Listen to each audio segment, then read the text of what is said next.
Sobat Sobib BMG, mari kita saksikan pencerahan politik BMG dalam memahami politik etik. Selamat menyaksikan. Assalamualaikum warahmatullahi wabarakatuh. Salam sejahtera untuk kita semua. Shalom. Masyarakat Merauke yang kami banggakan, saya BMG kembali lagi ingin memberikan pencerahan politik terkait dengan politik etik. Dalam fenomena dinamika yang berjalan dalam pemilihan bupati dan wakil bupati di Kabupaten Merauke ini telah berjalan dengan tertib dalam tahapan-tahapan yang sudah dijalani dengan berbagai dinamika yang sudah dilaksanakan oleh penyelenggara sendiri, dan tentunya itu tidak terlepas semua daripada masyarakat Kabupaten Merauke, sehingga ending akhir daripada pelaksanaan nantinya di penetapan calon terpilih bupati dan wakil bupati Kabupaten Merauke oleh KPU nantinya tentunya dapat berjalan dengan aman dan tertib, dan tentunya semua itu karena dukungan daripada masyarakat Kabupaten Merauke yang sudah benar-benar sadar, yang sudah benar-benar clear terkait dengan bagaimana berdinamika politik. Dalam hal ini, ketika kita berbicara tentang politik etik, tentunya semua calon-calon yang ada itu mempunyai dinamika-dinamika tersendiri.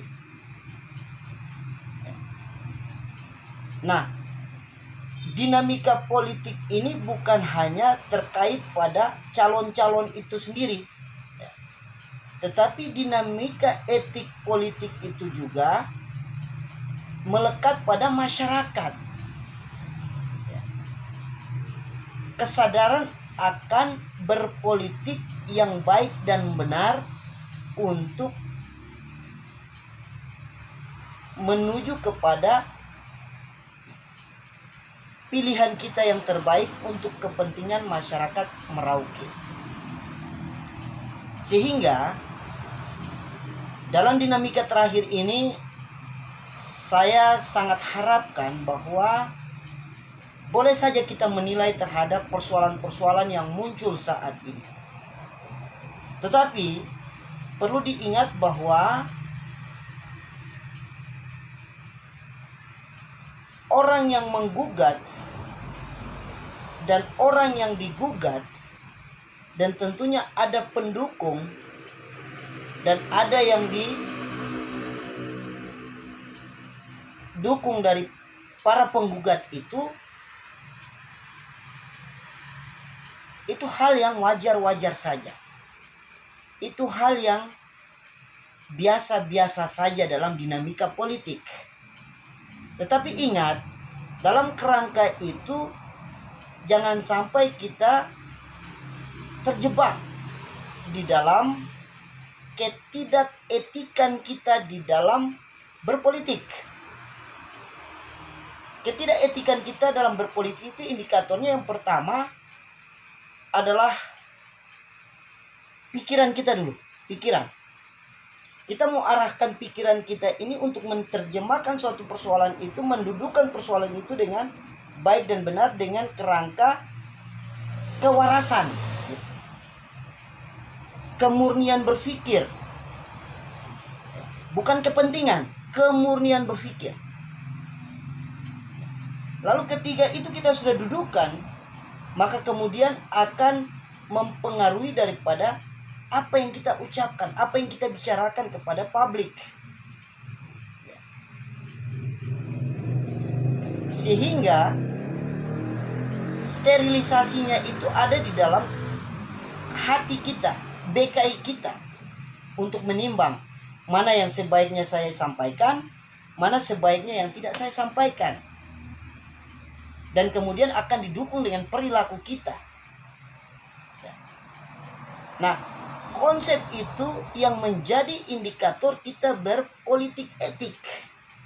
Ketika kita berpikirnya sudah tidak rasional lagi, mendudukan nilai-nilai idealitas di dalam kepentingan, sehingga memutarbalikan sesuatu untuk kepentingan kita, kesalahan untuk menjadi benar, nah itu akan berpengaruh kepada pembicaraan kita, akan berpengaruh kepada perilaku kita, sehingga tidak akan etik kita dalam menjalankan.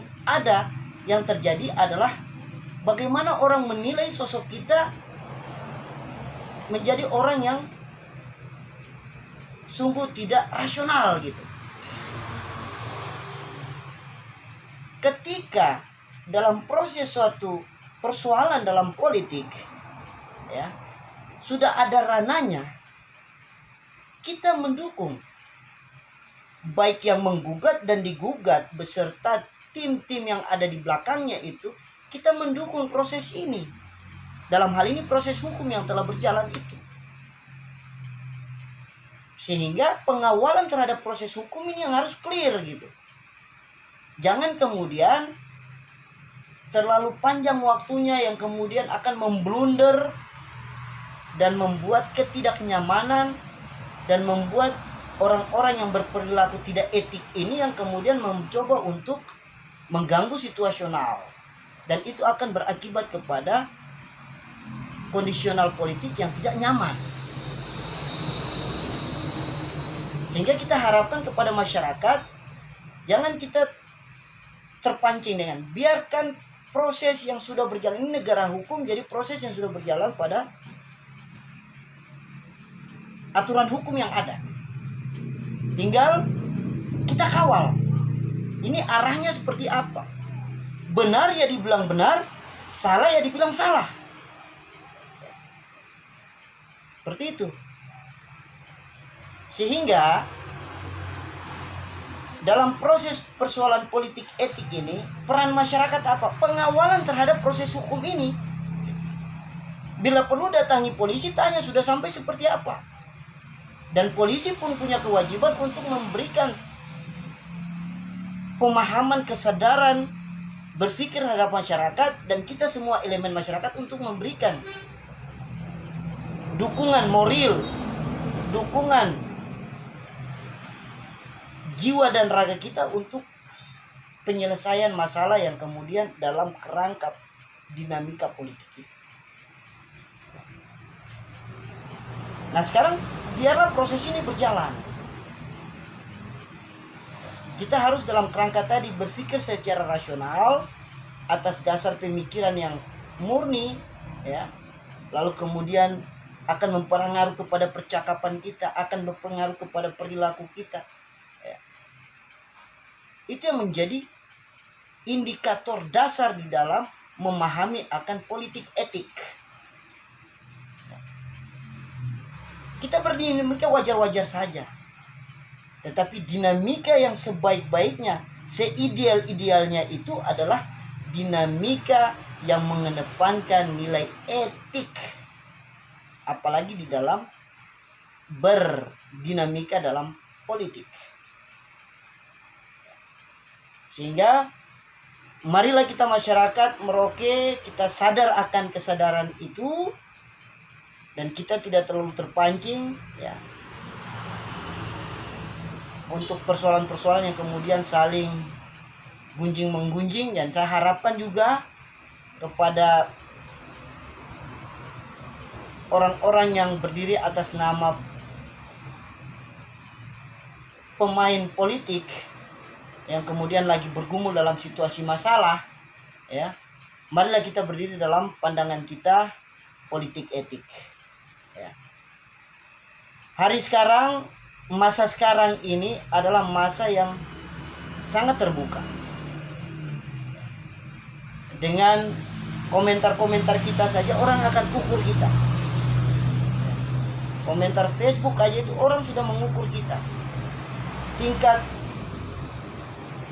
intelektualnya, tingkat kebijaksanaannya, tingkat kecerdasannya, tingkat kepositifannya.